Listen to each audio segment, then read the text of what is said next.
In this video, we will be talking about the individual factors which together work for effective structure and function of an ecosystem. The first factor is called productivity.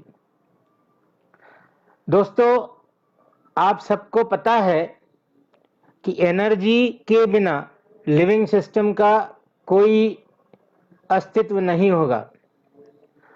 ये energy समस्त ecosystem को solar energy के रूप में उपलब्ध होती है और इसीलिए a constant input of solar energy is the basic requirement for any ecosystem to be in existence.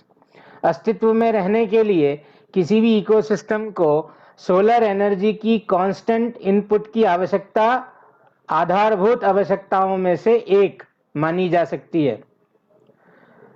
इसीलिए जो सन की एनर्जी है वो ग्रीन प्लांट एबायोटिक से बायोटिक एनवायरनमेंट में ट्रांसफर करते हैं। तो जिस प्रक्रिया द्वारा ग्रीन प्लांट से ये एनर्जी चेंज होती है, अपने रूप को चेंज करती है, रेडिएंट एनर्जी ऑफ सनलाइट से chemical bond energy of food के फॉर्म में ऑर्गेनिज्म की बॉडी में स्टोर होती है, ये मेजर करने का पैरामीटर प्रोडक्टिविटी है। और इसीलिए the rate of synthesis of energy और ऑर्गेनिक मैटर और biomass by any trophic level per unit area in unit time is described as its productivity। मतलब इकाई समय में पर यूनिट एरिया में किसी ट्रॉपिक लेवल प्रोड्यूसर हो, कंज्यूमर हो, डिकम्पोजर हो, इसके द्वारा कन्वर्ट की गई कुल बायोमास या ऑर्गेनिक मैटर जो वो अपनी बॉडी में स्टोर करेगा या सिंथेसिस ऑफ एनर्जी के रूप में अपनी बॉडी में बायोमास का निर्माण करेगा, इसे हम प्रोडक्टिविटी कहेंगे। अब चूंकि ये एक फिजिकल यूनिट है तो इसको मेजर करना पड़ेगा और मेजर कर सकते हैं हम दो तरीके से। इसे वेट के फॉर्म में भी मेजर किया जा सकता है, ग्राम पर मीटर स्क्वायर पर ईयर की दर पर, या एनर्जी के रूप में भी हम इसे मेजर कर सकते हैं किलो कैलोरी पर स्क्वायर मीटर पर ईयर के नाम से। अब किस ट्रॉपिक लेवल की ये प्रोडक्टिविटी है, इसके आधार पर इसे हम प्राइमरी, सेकेंडरी ऐसे अलग अलग प्रकारों में बांटते हैं। प्राइमरी प्रोडक्टिविटी उस प्रोडक्टिविटी को कहते हैं जो प्रोड्यूसर के द्वारा फोटोसिंथेसिस की घटना से एबायोटिक से बायोटिक कंपोनेंट में पहुंचती है या प्रोड्यूसर की बॉडी में पहुंचती है।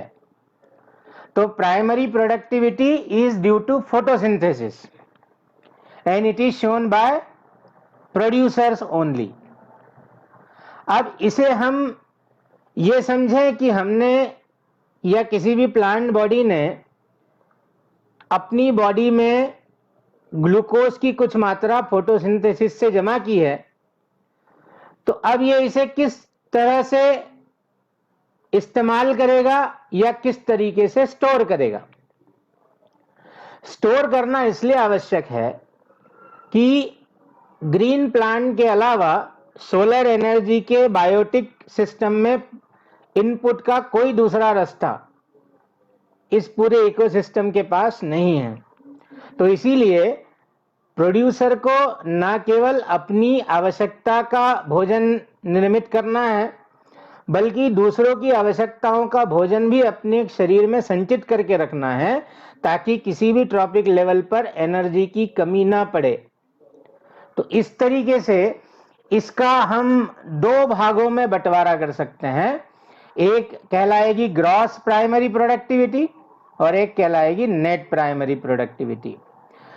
ग्रॉस प्राइमरी प्रोडक्टिविटी उसे हम कहेंगे उस बायोमास या उस ऑर्गेनिक मैटर के वेट को हम कहेंगे जो यूनिट टाइम में यूनिट एरिया में प्रोड्यूसर ने अपनी बॉडी में जमा की है।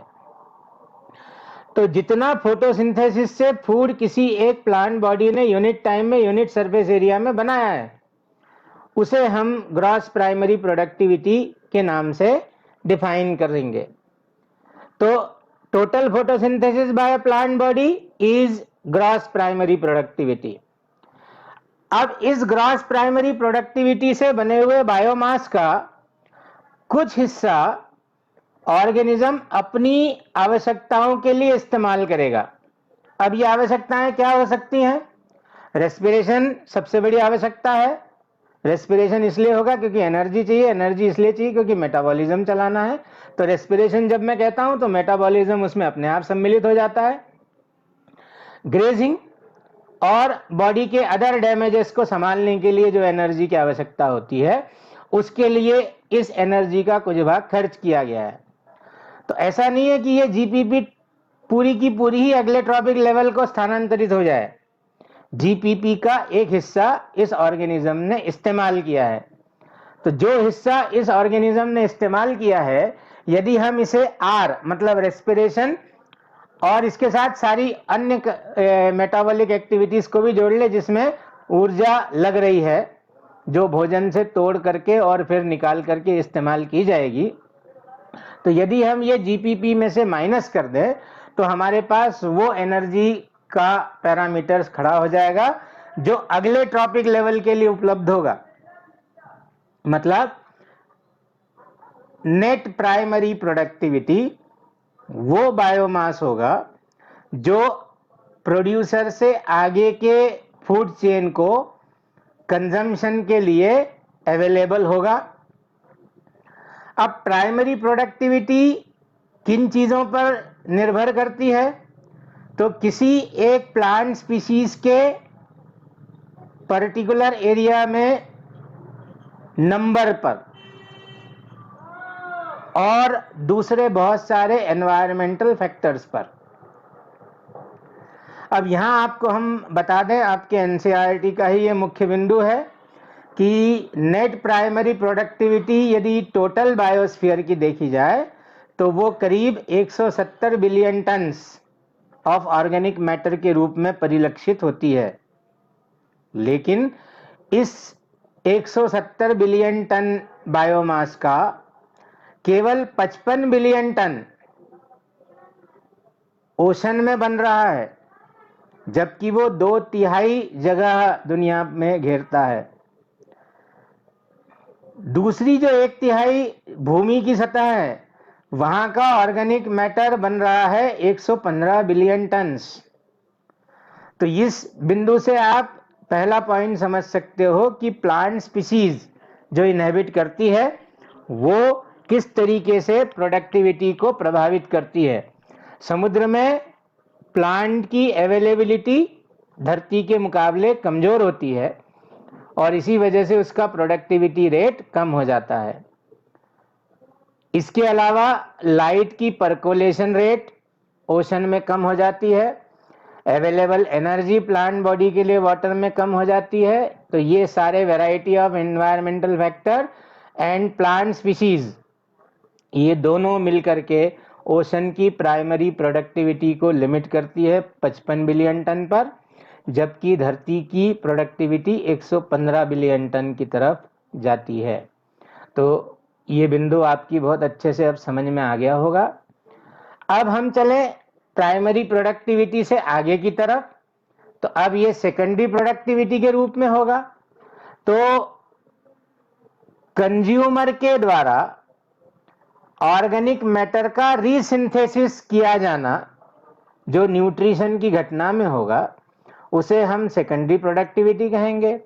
प्राइमरी प्रोडक्टिविटी की तरह इसके भी दो भाग कर देंगे, एक ग्रॉस सेकेंडरी प्रोडक्टिविटी और एक होगी net community productivity. Net community productivity, net secondary productivity और कंजम्पशन ऑफ हेटेरोट्रॉप, यहाँ इस वैल्यू को हमने नाम दिया HR, कंजम्पशन बाय हेटेरोट्रॉप्स। अब ये कंजम्पशन उन्हीं रूपों में होगा जिन रूपों में प्लांट बॉडी ने किया है, लेकिन अमाउंट में अंतर होगा और इस वजह से ये HR टर्म से रिप्रेजेंट होता है तो जो नियम आपने वहाँ लगाए थे वही के वही नियम यहाँ भी एज इट इज़ लागू होंगे। तो इस तरीके से एक लेवल से दूसरे लेवल पर कंज्यूमर की चेन में ये एनर्जी पहुंचती जाएगी। हर एक की अपनी ग्रॉस प्रोडक्टिविटी बनेगी, हर एक की अपनी नेट प्रोडक्टिविटी बनेगी और हर लेवल पर एक loss by respiration and metabolism create होता जाएगा। तो इस तरीके से ये एनर्जी कंज्यूमर से डिकम्पोजर तक पहुंचेगी।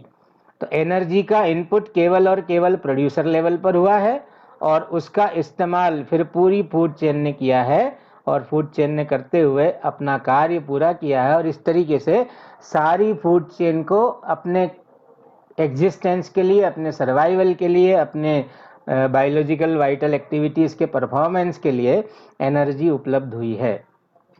कुछ और इंटरेस्टिंग फैक्ट्स ये मैं आपको बता ही चुका हूँ कि ओशन केवल 55 बिलियन टन मतलब कुल प्रोडक्टिविटी का केवल 32% भाग बनाता है।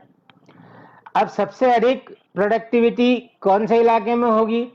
तो दुनिया में जो ट्रॉपिकल रेन फॉरेस्ट का बायोम है इसकी मैक्सिमम प्रोडक्टिविटी निकल करके आएगी, क्योंकि वहां पर नंबर ऑफ प्लांट स्पीशीज बहुत ज़्यादा है, बहुत डेंस फॉरेस्ट है वो।